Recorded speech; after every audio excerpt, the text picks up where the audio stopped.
Benjamin, co-founder.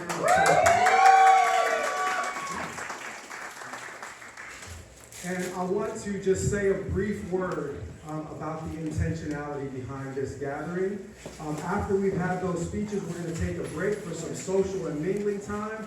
And then I'm going to come back and take this mic and give a speech to y'all that's going to have y'all ready to go out into these streets and build the political organization that we are going to need in order to contest for power. Yeah! So it's with that I'll begin.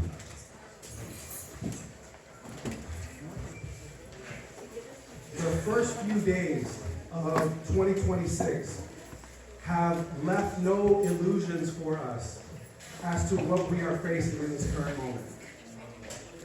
We have witnessed the American Gestapo unloading weapons into the face of legal observers. We have witnessed kidnapping and abduction of a duly elected leader in Venezuela. The mask is off of empire and fascism. We are living through some of the darkest days we have yet seen in American history. And I hate to be that guy, but the days are going to get darker before they get brighter. Steel yourself. Root yourself in the sacred ancestral traditions, your sacred faith traditions, your secular philosophical traditions, because every last bit of your humanity is going to be needed in the fight that is to come. And as I give a warning about how dark the moment is, do not slip into despair.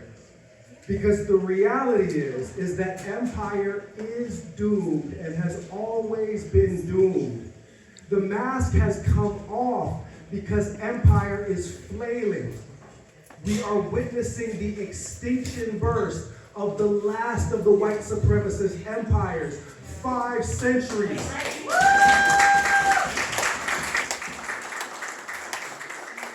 And freedom is assured if we organize, if we refuse to stand down, if we refuse to comply, if we refuse to obey, if we organize to fight back. And fighting back for organization, as all of our revolutionary heroes and ancestors have taught us, whether it was Che Guevara or Assata Shakur, they reminded us that every successful revolution is rooted in profound, deep, and abiding love. Love is what motivates every revolutionary, because it is love that causes you to stand when you see injustices, violence, and oppression being committed against your siblings in humanity. We are here not just to mourn the moment that we are in, but we are here to celebrate the dawning of a new day and to cultivate revolutionary love in this room here this afternoon. And that is not just done with words and motivational speeches, but it's done with songs, it's done with breaking bread, it's done with joining arms, connecting hearts, because our solidarity is forged in spaces like this one. When you are given opportunities throughout this afternoon to take breaks and talk to your neighbors, connect with your neighbors, exchange contacts with your neighbors, we are going to need one another. They want us broken down, dehumanized, and atomized, but we will defeat the hatred that they cultivate with revolutionary love.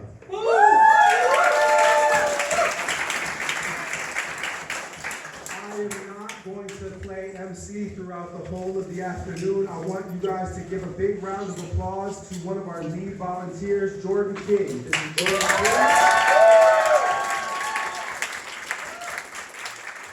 Jordan King. Jordan is one of the people most responsible for putting this event together. And I just want to make it clear that we have easily the coolest volunteers in the history of any political campaign.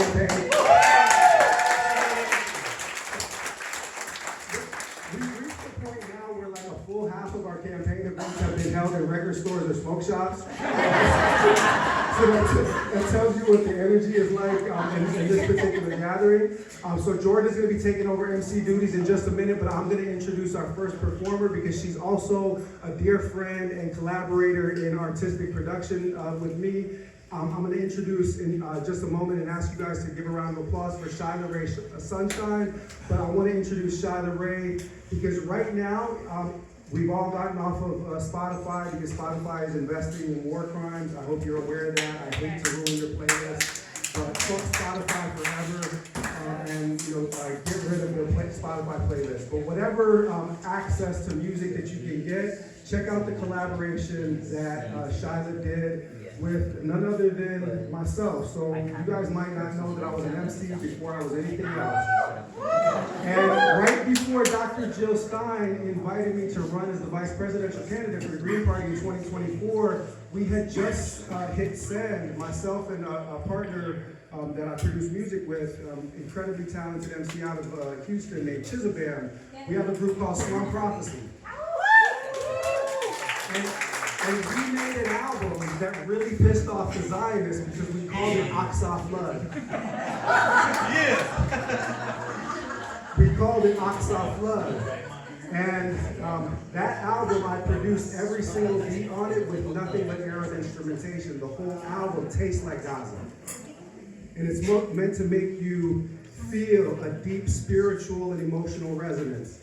And Shyla Ray blessed the title track on Oxoff Flood with some of the most ethereal, beautiful vocals that you'll ever hear. And she's about to bring that vocal talent to the stage right now, so please give a warm round of applause.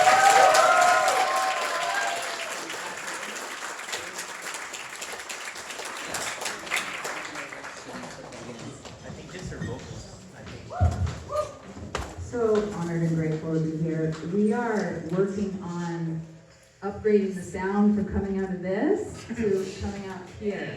Okay? So oh, it's not this is acapella. I like to acapella. Are we able to where would this go? Yeah. I can also just sing acapella out there because my voice can carry in that way. But it'll probably sound better actually. I'm going to share a song that I Come wrote. on! Is that better? Yeah. Yeah. You'll hear everything in my voice a little bit. But I'm just going to open with a song that I wrote. It's called Into the Wild. This song is for the free spirit in all of us. And I always love to open my sets or in any environment that I am, with either a prayer song or a song with intention just to help everyone resonate, and tune into their own heart and their voice. So this song is important to me for that.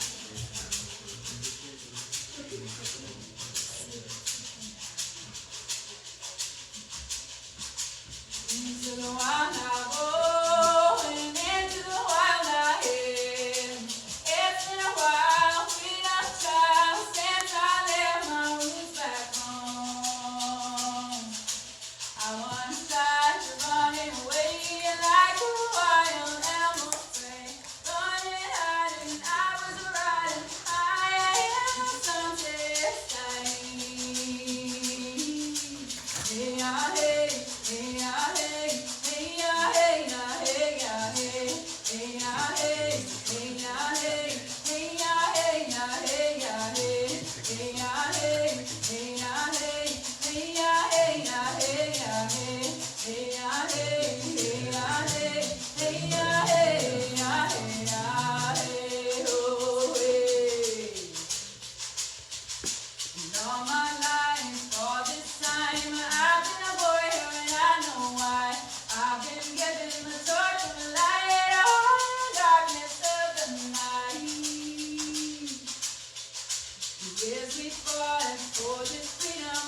I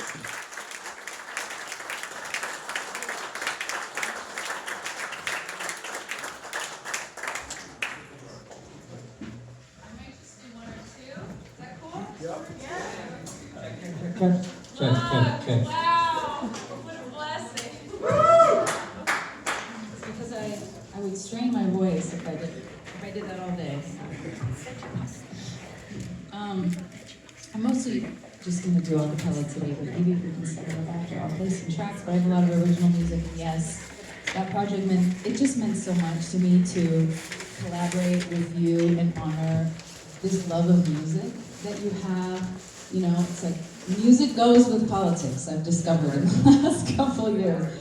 You know, just like in such a beautiful way, you know, because we're showing up to learn, we're showing up to be in service, we're showing up to stand in solidarity and fill our minds, you know, and our hearts and open our hearts, you know, to one another. And the music is such a beautiful way to solidify those prayers.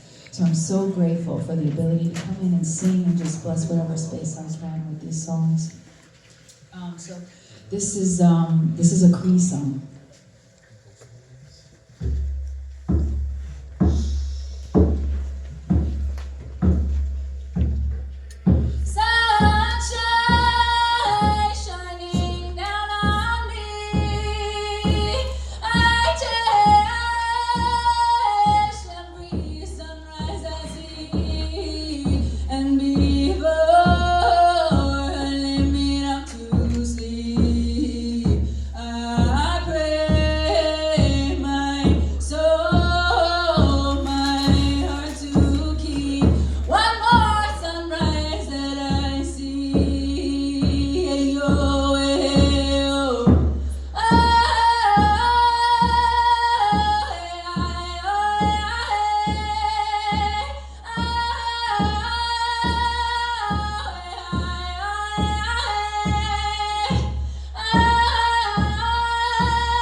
She'll grace us with her beautiful, beautiful. I've never heard you sing live. That was amazing. Thank you, Shannon. My name is Jordan King.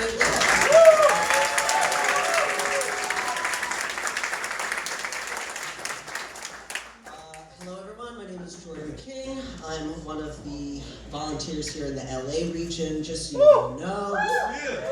The Butch Ware campaign is not just heavily active in LA. We are in 8 regions across the state, phone banking, canvassing, getting the word out, trying to get this man on as many debate stages as we can, so we can win in January and win in November. That's what we're here for. And campaigning, volunteering, showing up takes a lot. It takes a lot of our bodies, our minds, our souls. So things like today that nourish us, replenish us, bring us in community, music, and sacred space allows this to keep going. So I'm gonna bring on Butch to introduce Medea Benjamin, but I did want to share one thing from my own faith practice. I'm a part of a interfaith group here in Los Angeles called the Celestial Collective, many denominations of faiths, solitary practices, all coming into one space. And I like to recite this prayer. It's a Druid prayer for peace. Deep within the still center of my being, may I find peace. Silently within the quiet of the grove, may I share peace. And gently within the greater circle of humankind, may I radiate peace. And may we radiate peace here together. Amen. Amen.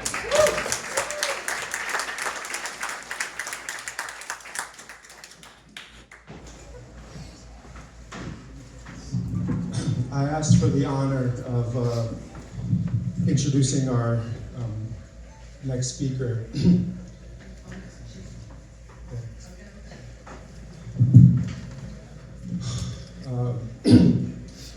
Our next speaker actually needs no introduction in this kind of gathering.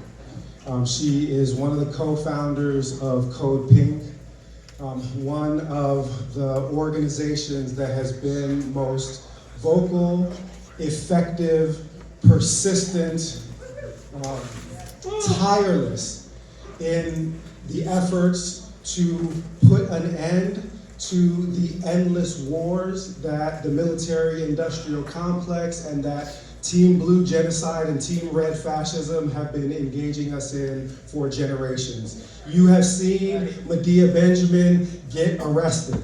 You have seen Medea Benjamin disrupting Congress. You have seen her harassing warmongers and genociders.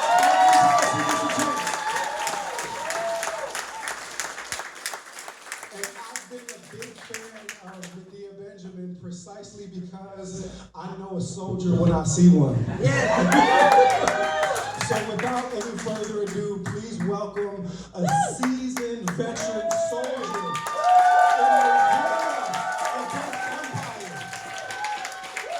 in the legendary co-founder of Code Pink, Medea Benjamin.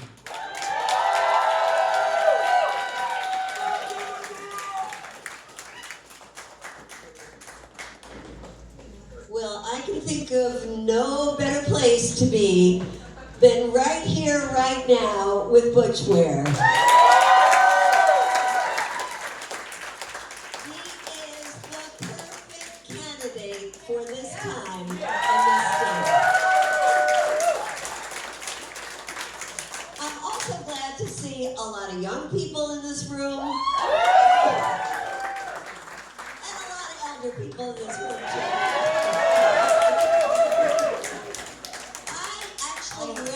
Senate in California back in the year 2000. And I remember, Butch, at that time, how hard it was just to get your foot in the damn door, right? Because they don't want third parties in this country because they got a good thing going between the Democrats, Republicans. Keep that wheel going, keep us spinning, keep us in these wars, keep us without health care, keep us without decent housing, keep us in the shitty state that we're in right now. Yes. Right? And so when you run for office, you're always trying to push this door open, push it open, push it open. And I remember the vicious circle that I was in when they said, oh, if you don't pull a 2%, then you can't get into the debates, and then we won't even poll you to see if you're at 2%. And you gotta raise a lot of money to be able to be taken seriously. Now imagine in our, quote, democracy, it's all about the money. So you gotta raise the money. Now Butch is amazing because you've already gotten into debate with the Democrat. In my case, it was Dianne Feinstein. Stayed in office basically till the day she died. And she wouldn't even debate the Republican. She said, well, we don't have to debate. Well, so then there was a lot of clamor, you should debate. You know, the Republican and I debated, and we left the open chair for Dianne Feinstein. And they still voted for her. And they still voted for her. The dumb Democrats still voted for her. So the thing really is, how do you build up a candidate like Butch Ware, and how do you build up an alternative party? Because my excitement about Butch is that he's going to build the Green Party into something very exciting and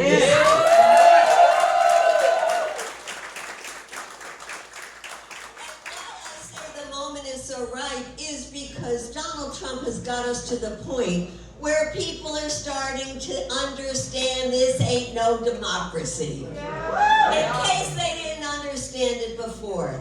Now, there was a little thing that happened last week that I don't know if you even noticed because it was barely touched upon. Donald Trump just threw out, well, we have a Pentagon budget now, well, a military budget, that's just at about $1 trillion. I think that for 2027, we should have $1.5 trillion go to the military. And Pete Hegseth was just here in Long Beach, right?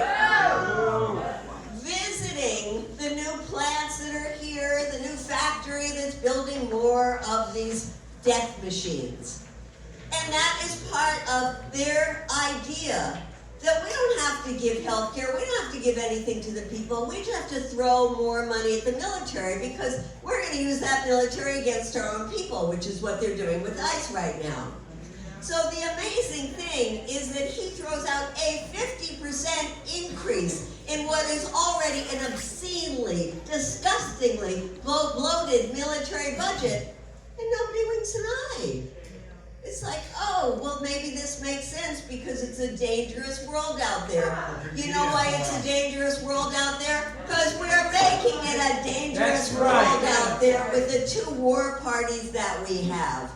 Now, I know, and raise your hand in this room if you've been out to multiple demonstrations for Palestine. And I want to acknowledge two people who just walked in. We have Jacob Berger right here.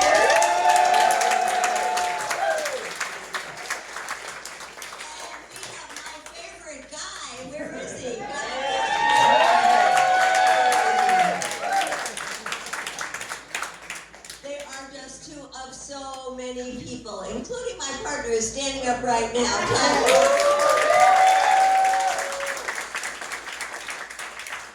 And Guy is young, so it's not like you've been doing this for many years. But many of us have been working many years, including Butch Ware, on the issue of Palestine. And the issue of Palestine has awoken an entire new generation of activists. And that's what you, Guy, represent.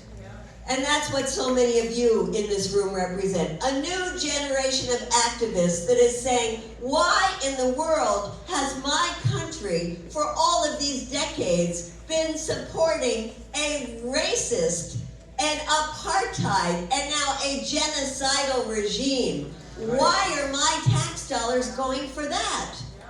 And young people are saying, what, Israel is a democracy? I don't think so. In fact, I know that it is not.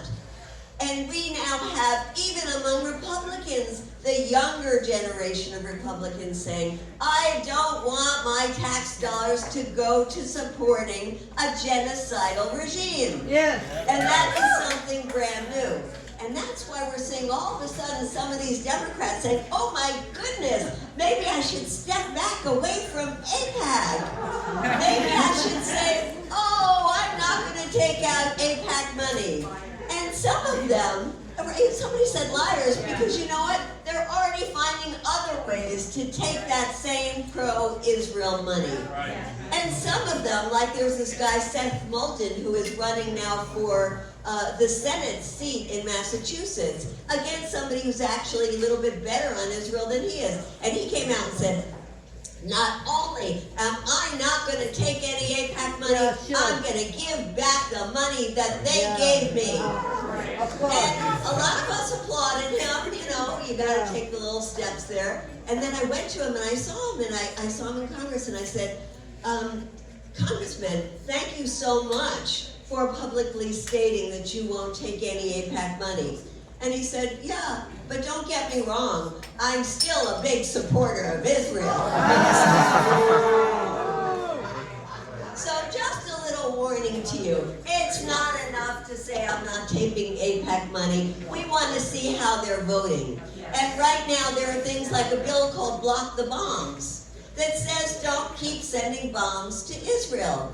You know what? There's only 50 members of Congress that have signed up to that. And in case you don't know, there's 435 members in the House. And there's another bill that Rashida Tlaib introduced that said, let's call it what it is, let's call it a genocide and all the consequences that come then when you label it what it is. And we only have 30 members of Congress who've been willing to do that. Shame is right. So they still are, aside from maybe those 30 good ones, they are still people who will continue to fund genocide, continue to support Israel after what we have seen, what we have witnessed, and what we continue to see. The people living in those flimsy tents in the cold of winter right now, with Israel not even allowing the aid that's right across the border to come in.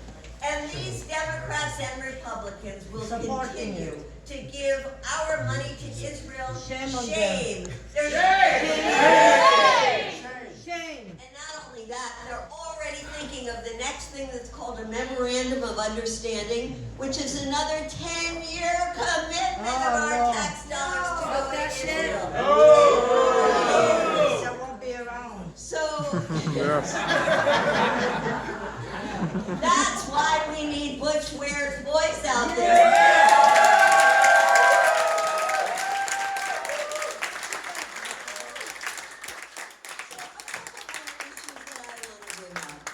One is this issue of Venezuela.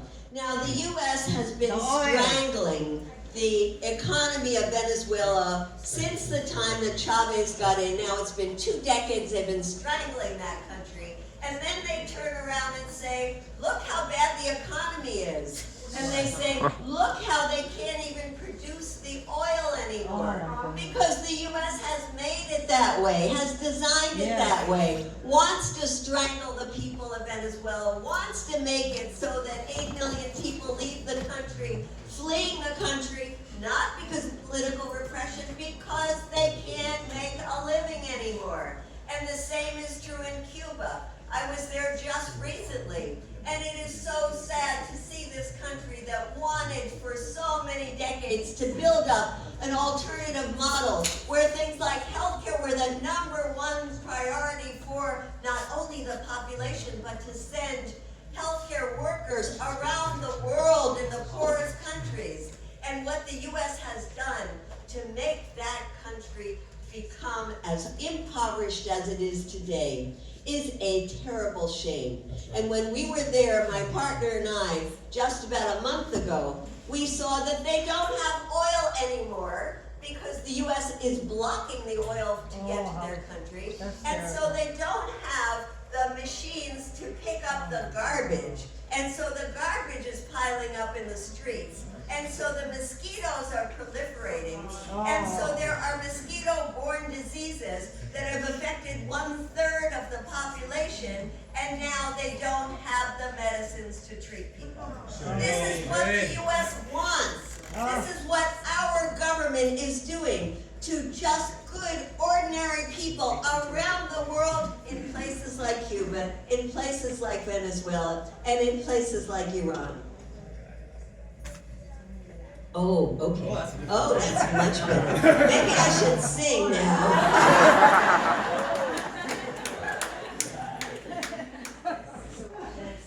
We love you. We love you.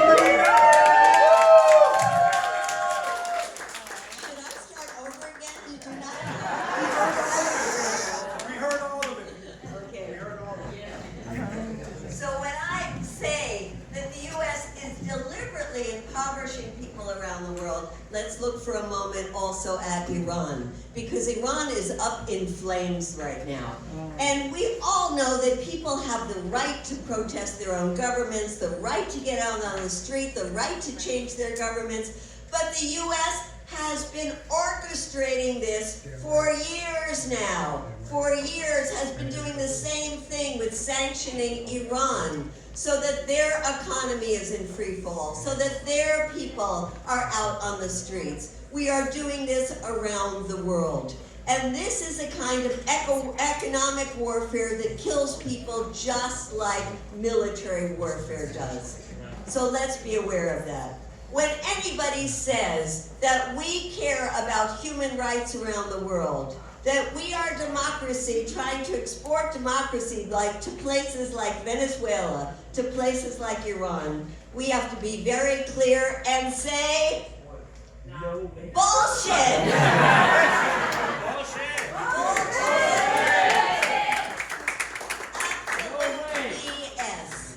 Because we deny people the right to pick their own governments. We deny people the right to develop an alternative system, a system that is not this voracious capitalist system.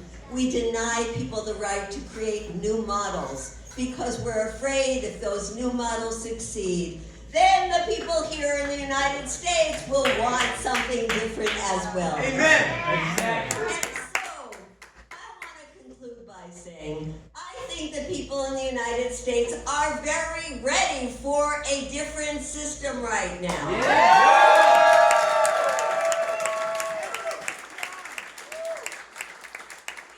Public opinion polls that show that the majority of people, no matter your political stripe, it can be Democrat, Republican, Independent, Green Party, Socialist, it can be whatever. They don't want the U.S. to be involved in endless wars. Right. That is clear now. That is the vast majority of Americans. You look at the opinion polls about Venezuela, it's 70% of the population don't want the U.S. to be involved in Venezuela. I don't blame them. The vast majority do not want this. And as the system starts unraveling, because if you think this Venezuela is going to be a cakewalk, just like we were told in the case of Iraq. You know what we were told in the case of Iraq? It would be 3 months and it would pay for itself through the oil. Bullshit. Yes. $1.8 trillion later, the death of thousands of Americans and maybe up to 1 million. And that's what the U.S. is walking into now, except there is so much pushback in Venezuela and so much pushback here in the United States that this administration is trying to find some other way to navigate this. And that's where we come in. That's why our voice is so critical. And whether it's being out on the streets to say, get ICE the fuck out of our country. Yeah!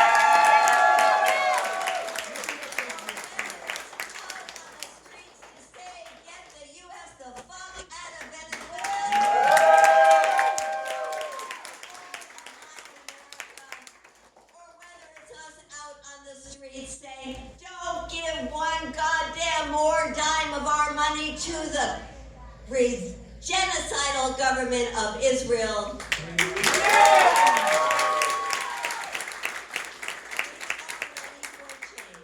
And that's why this is such an exciting time in our country. That's why we have to put all of our energy into building up this campaign for Butch Ware, because imagine, just like New York City is a different place with Zoran Mamdani, imagine if we had Butch Ware for governor.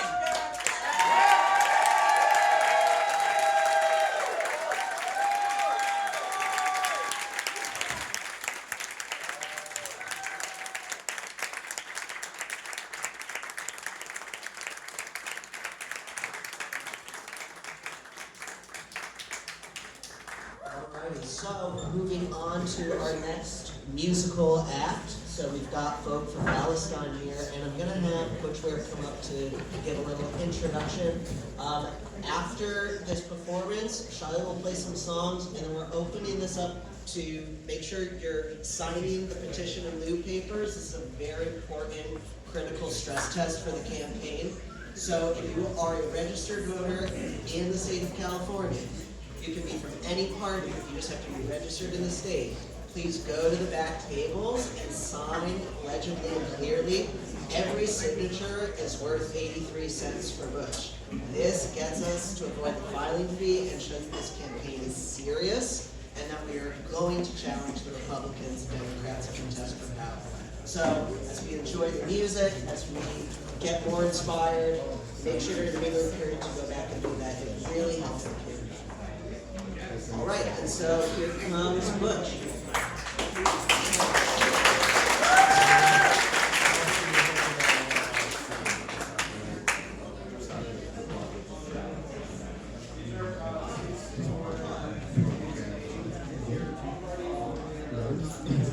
So I had the great pleasure of sharing space with Nick, aka Folk for Palestine.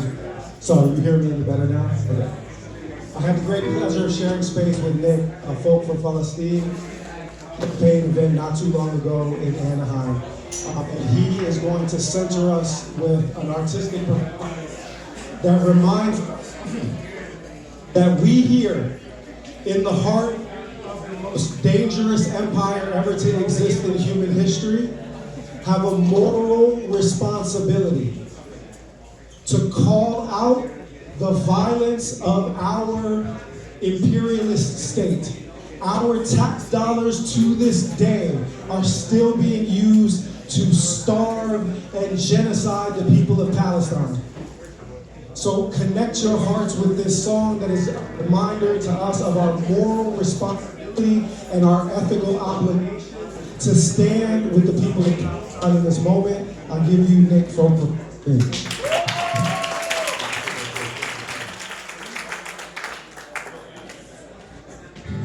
right, thank you for this, Butch. I'm going to play a couple of folk songs here for you. This first one here is an old Woody Guthrie song, and it's a little bit more appropriate for today's time. Can everybody hear me okay back there?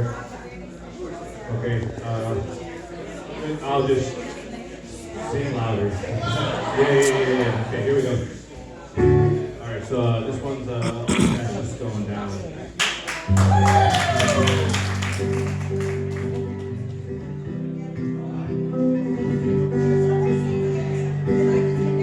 I'm gonna tell you fascists who made me surprised. The people of this world are getting organized. You're bound to lose.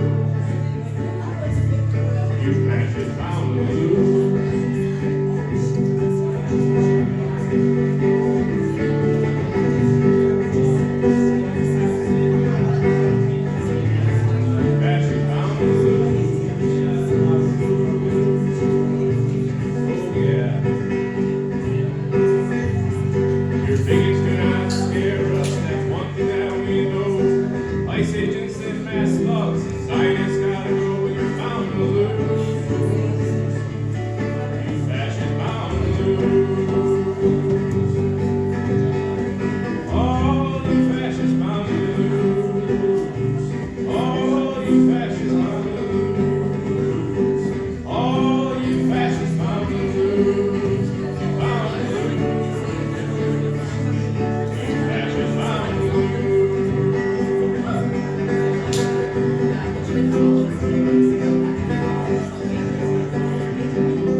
Another round of applause for folks on stage.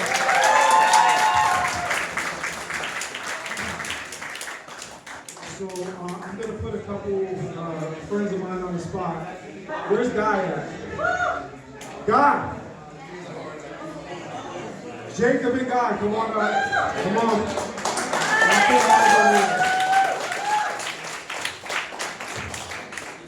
Where's your ready? So first of all, this was not prepared, but I know that Jacob and Guy were in town for another event. They were kind enough to text me to let me know that they were stopping by, so I wanted to create a little space for them to address the gathering. Without any further ado, it's Jacob Berger, your most, what's the word I'm looking for? The Jewish anti-Zionist that most gets under the skin of Zionists.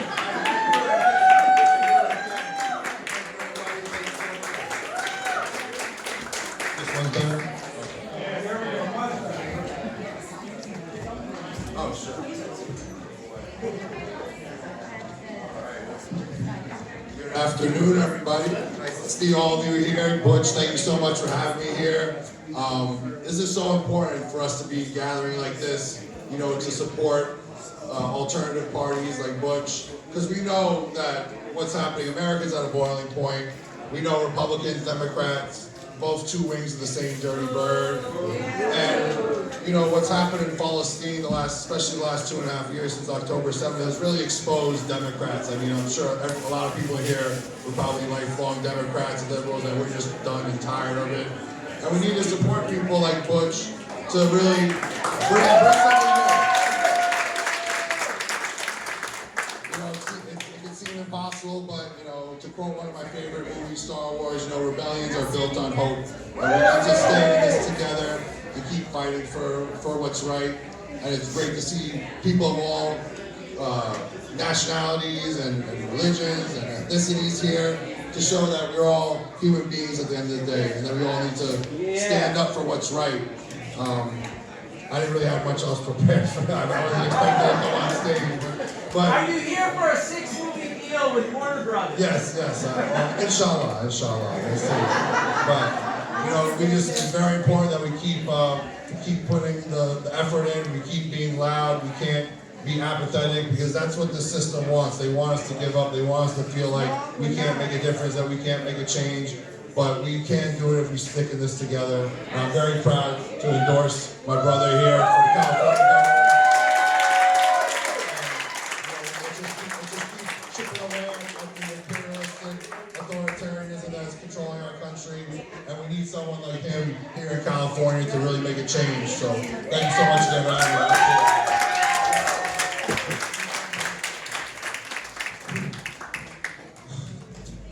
So when I was living in West Africa, I was taught by my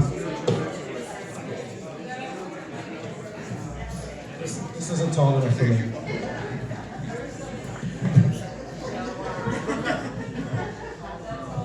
Perfect. My spiritual mentors in West Africa told me anytime you hold a gathering of the people, you have to give them nourishment for the whole of the human being. That means you have to feed their hearts. And the heart is, in a West African conception, not just the center of our emotions. It's also the place where our understanding is lies. So you have to give people knowledge and motivation. Feed the heart. You have to give them something for the soul. And that's why in every single gathering, we have to have poetry. We have to have song. You have to give them something for the spirit, something that connects them with that which is transcendent, which is why I was so glad that Jordan opened his segment with a prayer, because I sure would have closed my segment with a prayer. But it also means we have to feed the body. I would never host a party without feeding y'all.